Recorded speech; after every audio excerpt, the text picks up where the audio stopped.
आज राजस्थान की पावन भूमि बीकानेर श्री राम झरोखा कैलाश धाम सियाराम नगर में पूरे देश के कोने कोने से इस पावन मंच पर उपस्थित समस्त तीर्थों के महापुरुषों को शरण में नमन करते हुए और पूरे राजस्थान की पावन भूमि से मातृशक्ति विराजमान और श्री राम चरितमानस महायज्ञ का दिव्य और भव्य आयोजन 9 दिवसीय श्री राम कथा पद्म विभूषित अनंत श्री जगत गुरु रामानंदाचार्य परम पूज्य श्री राम भद्राचार्य जी महाराज के द्वारा यह एक विराट जो कुंभ 2025 में प्रयागराज की पावन भूमि में लगने वाला था, वह हमारे महात्यागी परंपरा के ब्रह्म ऋषि परम पूज्य साकेत वासी श्री निमिया जी महाराज के कृपा पात्र, उसी परंपरा से श्री रामदास जी महाराज और उनके कृपा पात्र हमारे महामंडलेश्वर नौजवान अखिल भारतीय संत समिति के राष्ट्रीय मंत्री एवं राजस्थान के संरक्षक पद पर हमारे राष्ट्रीय अध्यक्ष के द्वारा मनोनीत किया गया है। ऐसे नौजवान गो सेवी संत सेवी सनातन धर्म की परंपराओं को अग्रसर पूरे भारतवर्ष में प्रचारित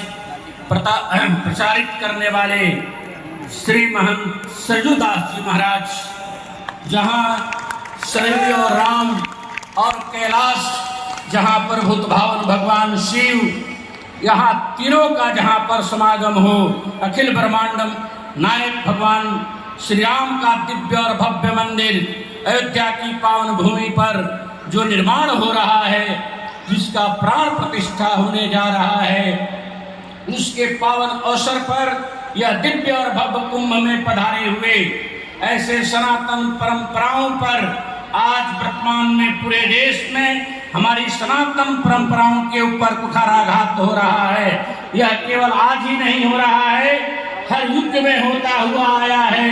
त्रेता में भी अगर किसी को पीड़ा हुई तो उस समय के तपस्वी हमारे विश्वामित्र जी के मन में वह पीड़ा, सनातन धर्म को मिटाने वाले विधर्मी उस समय रावण था, उसको मिटाने के लिए जो चाहता था कि सनातन धर्म मिट जाए, उसको बचाने के लिए उस समय अगर किसी को पीड़ा हुई, कोई कहता है कि संतों को क्या जरूरत है, संत बैठ करके माला फेरे। अरे संत का केवल माला ही फेरना कर्तव्य नहीं है, सनातन धर्म ही नहीं बचेगा, राष्ट्र ही नहीं बचेगा तो कहाँ पर आप माला फेर सकते हैं। सनातन हमारी परंपराओं के चिन्ह हैं, गौ गंगा की जो संस्कृति है उसको अगर नष्ट हो जाएगा, राष्ट्र ही नहीं बचेगा तो क्या हमारे कोई हम बैठ करके भजन तपस्या त्याग कर सकते हैं क्या? 500 वर्ष का इतिहास हमारे भारतवर्ष के ऊपर जो कलंक था वह मिटा है। आज के वर्तमान परिवेश में जो हम लोग अपने आंखों से भव्य और दिव्य राम मंदिर का निर्माण देखेंगे, उस समय गाधि तनय मन चिंता व्यापी, हरि बिनु मरहिन निश्चर पापी। भगवान का अवतरण भी इस धराधाम पर होता है, तो उसको अगर कोई आगे बढ़ाता है तो हमारे ऋषि बढ़ाते हैं, ये हमारे संत महापुरुष बढ़ाते हैं और आकर के भगवान राम को अयोध्या से मांग करते हैं। तो किसके लिए?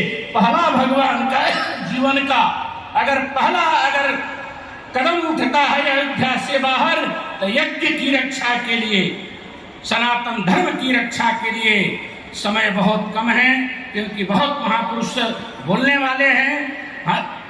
एक एक वाणी हमारे महापुरुषों का संदेश वैदिक मंत्र गुजेगा, वह वैदिक मंत्र के द्वारा आप श्रवण करेंगे कि आप देख रहे हैं एक संत की, श्री रामदास जी महाराज की तपस्या, और उस तपस्या का फल श्री सरजूदास जी को जो प्राप्त है कि जो सनातन परंपराओं की रक्षा करने के लिए एक साथ एक जगह पर समस्त तीर्थों का यह संभव नहीं था।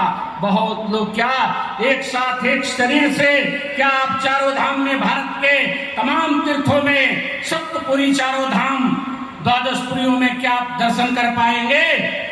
द्वादश ज्योतिर्लिंगों में दर्शन कर पाएंगे? संभव नहीं है। अगर संभव कोई कराया तो यह संत कराए। एक साथ एक मंच पर समस्त तीर्थों का दर्शन आपको घर बैठे बीकानेर की पावन भूमि पर यह दर्शन हो रहा है, यज्ञ हो रहा है। सनातन संस्कृति की रक्षा आवश्यक है हमें जीवन में। इसलिए आज के वर्तमान जो प्रवेश है, अगर राष्ट्र सुरक्षित नहीं रहेगा तो कोई धर्म सुरक्षित नहीं रहेगा। देश के, भारत के कई राष्ट्र समाप्त हो गए। देखते देखते, हम लोगों के देखते देखते पाकिस्तान और बांग्लादेश बन गया, अफगानिस्तान चला गया, कंधार चला गया, तो हम मिटते जा रहे हैं। इसलिए अगर बचाना है, राष्ट्र को बचाना है, तो हमें सतर्क होना चाहिए कि उस समय कोई ये कहे कि मैं भी हिंदू हूँ, मैं भी तिलक करता हूँ। क्या रावण से बड़ा कोई हिंदू हो सकता है क्या?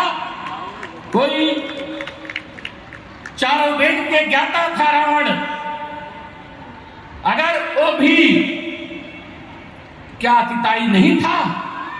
इसलिए हमें सतर्क होना होगा कि जो बहुरूपीय कहे कि मैं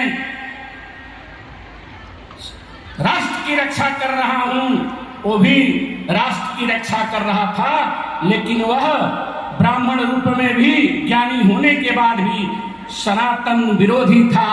इसलिए सनातन को बचाओ, सनातन बचेगा, राष्ट्र बचेगा, तो आप और हम बचेंगे।